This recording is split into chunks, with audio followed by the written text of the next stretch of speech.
এখন আমরা সরস্বতী মায়ের স্তুতি পাঠ করব। পূজা চলার সময় যদি আমরা এই স্তুতি পাঠ করি তাহলে পূজার অর্ধেক ফল লাভ পাওয়া যায়। তো আমার সঙ্গে আপনারাও এই স্তুতি পাঠ করেন এবং পূজার অর্ধেক ফল লাভ আমরা সবাই গ্রহণ করব। নম শ্বেত পদ্মাসনা দেবী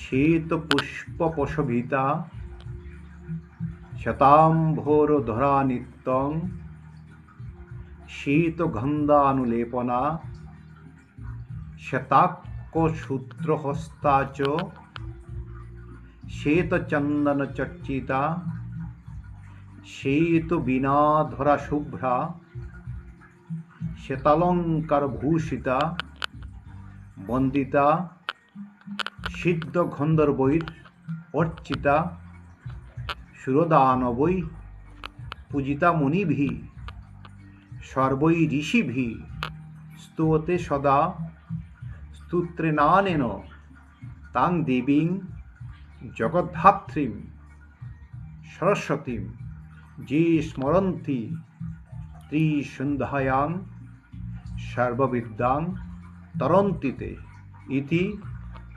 পদ্মপুরাণে সরস্বতী সূত্রম সমাপ্তম।